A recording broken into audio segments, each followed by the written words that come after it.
Каким же является психологический портрет долгожителя?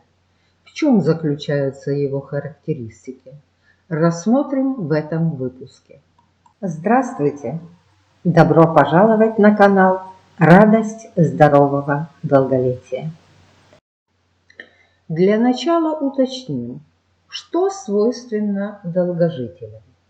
Геронтологические исследования о старении организма показывают, что долгожителям свойственны размеренный, упорядоченный образ жизни, отсутствие вредных привычек, семейное благополучие. Круг обязанностей и занятий, как правило, не претерпевает каких-либо выраженных изменений на протяжении длительного времени. Свыше 50% долгожителей живут в сельской местности. Половина из них продолжает трудиться до глубокой старости, считая труд неотъемлемой частью своей жизни. Феномен долгожительства изучают специалисты разных направлений. Современные медико-биологические исследования показали, что физическое долголетие обусловлено рядом обстоятельств жизни, форм воспитания, видов деятельности самого человека. К настоящему времени уже сложилось довольно определенное мнение относительно типичных психологических особенностей образа жизни людей, которых принято относить к долгожителям. Итак, психологический портрет долгожителя представляется следующим образом. Долгожителям присущи духовность и надежда на будущее. Они не приемлют бесцельное существование.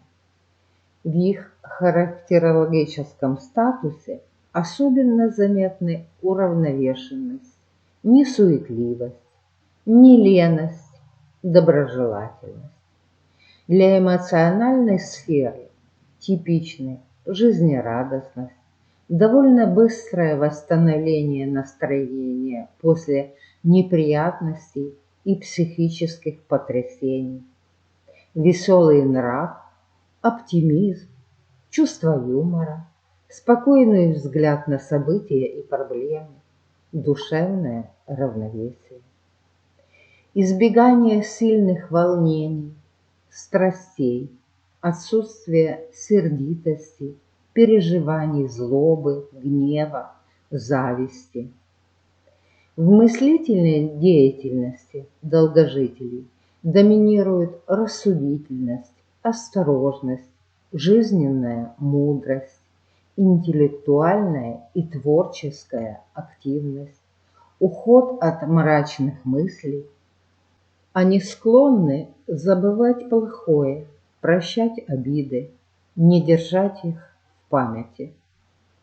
В отношении к себе главенствует самоуважение. К собственному старению долгожители относятся спокойно, как к неизбежности. Илья Мечников, основоположник геронтологии, заметил в свое время, что страх смерти в глубокой старости теряет свое значение. Люди боятся смерти, потому что не доживают до естественного конца. Для долгожителей характерно поддержание хороших отношений в семье.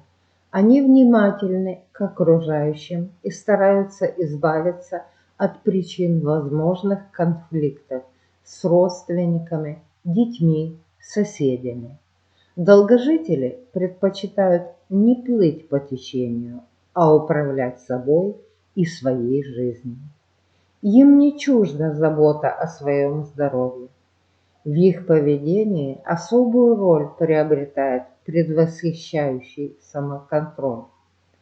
В связи с ухудшением памяти, внимания, психомоторики, обращение к самоконтролю помогает старым людям предотвращать травмы избегать ошибок в собственных действиях, поддерживать содержательное общение, порядок и последовательность в своих делах.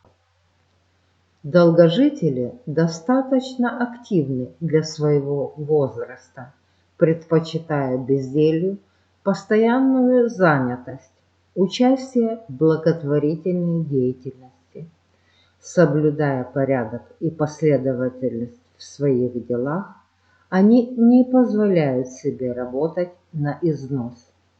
Удовлетворенность своим делом имеет для них большое значение.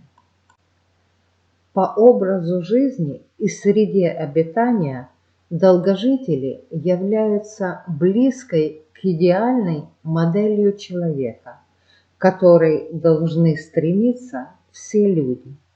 Это особенно важно для современного общества, где ослабли семейные традиционные формы воспитания, и каждый человек как бы заново, практически забыв опыт человечества в накоплении здоровья, бросается в омут жизни, в основном состоящий из бурных страстей, эгоизма, себелюбия и тому подобное. Долгожители же демонстрируют здоровый, а точнее естественный для нормального человека образ жизни. Употребление натуральных продуктов, отказ от вредных привычек увеличивает продолжительность жизни. Психологическую устойчивость можно считать определяющим фактором долгожительства. Естественное духовное и физическое существование позволит с вероятностью в 65–70% не просто продлить жизнь, но и стать самым настоящим долгожителем. Долгожительство не феномен, а следствие гармонии человека с естественной средой существования. Самое главное в этой гармонии – психологический комфорт в общении и удовольствие от жизни. Напишите в комментариях, как считаете вы, что должно быть присуще долгожителям? Какие психологические характеристики? Прошу в знак благодарности за проделанную мною работу поставить лайк этому видео, сделать репосты в своих социальных сетях и подписаться на канал, чтобы не пропустить следующие выпуски. Присоединяйтесь, вместе намного интересней. Всех благодарю за внимание. До следующей встречи.